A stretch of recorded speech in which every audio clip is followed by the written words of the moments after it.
Fala galera do Explica Aí, estamos aqui para mais uma aula de filosofia, comigo, o professor Bruno, e o tema da aula de hoje, John Locke. Isso mesmo, John Locke. John Locke, ele foi um dos mais importantes teóricos do empirismo, conhecido até por sua grande contribuição para o empirismo clássico, e esse teórico, ele também vai ter uma grande importância no cenário da política, principalmente se estivermos falando em uma perspectiva da política moderna. Isso por quê?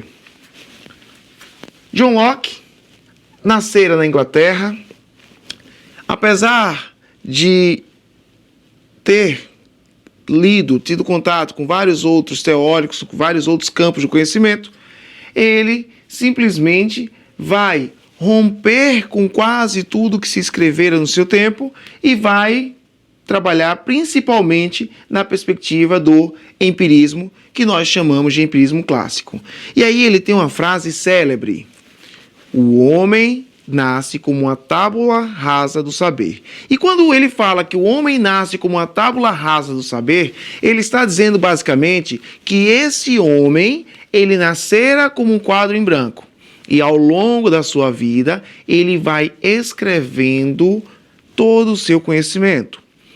Nesse caso, o que nós estamos falando é que para esse teórico empirista, o conhecimento, ele parte das nossas percepções sensoriais, dos nossos sentidos. E ao falar que o homem nasce como uma tábula rasa do conhecimento, ele está tecendo uma crítica e rechaçando o pensamento racionalista defendido por teóricos como, por exemplo, René Descartes. Então, quando René Descartes defende defende as ideias inatas, ou seja, que você já nasce com um conhecimento prévio, anterior até mesmo ao seu nascimento. E ele começa a dizer que o homem não nasce com conhecimento, ele começa a separar-se, afastar-se dessas ideias inatas e começa a dizer que o homem nasce com uma tábula rasa do saber. Ele está dizendo que esse homem que nasce com uma tábula rasa do saber, esse homem vai adquirindo conhecimento ao longo da sua vida. Esse é o pensamento empirista de John Locke. E eu coloquei uma dica aqui para vocês. Empirismo. Conhecimento parte dos sentidos. O conhecimento ele vai ser produzido a partir das nossas percepções sensoriais. Vejam só. Quando nós estamos falando sobre John Locke, nós estamos falando sobre um cara que era filho de um advogado, um cara que recebera uma boa educação, um cara que chegara até mesmo a fazer mestrado, um homem culto, um homem letrado e que tinha propriedade naquilo que defendia, naquilo que acreditava.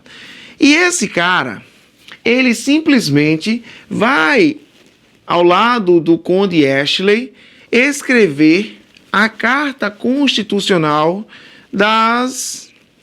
de algumas regiões do Novo Mundo, em especial das Carolinas.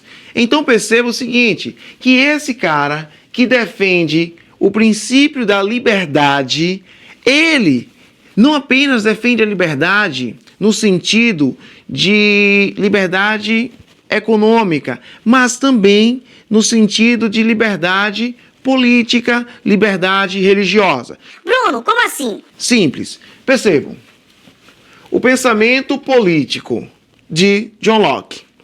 John Locke, diferente de Thomas Hobbes, ele era contrário ao pensamento fundamentado na monarquia absolutista. Para John Locke, o melhor sistema de governo seria a monarquia parlamentarista. Bruno, por que isso? Simples, porque ele entendia que a função do Estado não era aquela defendida por Thomas Hobbes, ao dizer que o Estado nascera para garantir a paz social. Ele diz diferente. Ele diz: o Estado nasce para garantir, para proteger os direitos naturais e inalienáveis dos indivíduos. Bruno, como assim o Estado nasce para garantir e proteger os direitos inalienáveis dos indivíduos? Ele diz: Deus ele concedeu a cada indivíduo aquilo que era necessário para a sua existência. E dessa forma, o Estado nasce, o Estado é criado para proteger esses direitos naturais e inalienáveis. Isso quer dizer que, para esse teórico, nós temos direito à propriedade privada, porque a propriedade privada é o que vai garantir a nossa sobrevivência, a autossobrevivência. E, nesse caso, essa propriedade privada não pode, em hipótese alguma, ser tomada de você, porque assim estariam tomando aquilo que garantiria a sua vida. Percebam o seguinte, que ao defender um posicionamento do Estado diferente de Thomas Hobbes, ele entende que o Estado deveria, e nesse caso, aí está a grande diferença, ser administrado por uma monarquia parlamentarista. Isso quer dizer que o rei teria os seus poderes limitados pelo parlamento. E ele acreditava de forma tão contundente nisso, que ele chegara a participar de uma tentativa de sequestro e assassinato do rei Carlos II. Isso mesmo. Ele participou de uma tentativa de sequestro e assassinato do rei Carlos II. Isso aconteceu num período de rumores, de revolução, quando ele entendia que seria interessante participar porque a monarquia absolutista inglesa estaria com seus dias contados. Mas, infelizmente, esse sequestro acabou dando errado e ele foi obrigado a exilar-se. Mas, durante esse exílio, ele escrevera bons textos que deram origem a bons livros. Mas nós temos uma coisa fantástica sobre esse pensador inglês: a questão da tolerância religiosa. Isso mesmo, a tolerância religiosa. Ele chega a escrever um tratado, um texto sobre a tolerância religiosa. E nesse texto, ele entendia e defendia que a tolerância era o melhor caminho para uma sociedade, pois o indivíduo, ele teria o direito e a liberdade de escolher a religião da qual ele queria pertencer. Então, esses são as ideias centrais desse pensador, desse teórico. E nesse caso, quando falamos de John Locke, nós falamos de um cara que deixara uma obra imensa. Ele escrevera sobre vários temas. Um cara que entendia que a capacidade humana, a capacidade cognitiva do indivíduo, do homem, era limitada e, portanto, o conhecimento produzido por ele também seria limitada. E é esse cara que vai dar base teórica para aquela revolução da qual ele participara, a revolução ou a guerra civil inglesa, que vai ter como desfecho a ascensão ao poder de Guilherme de Orange.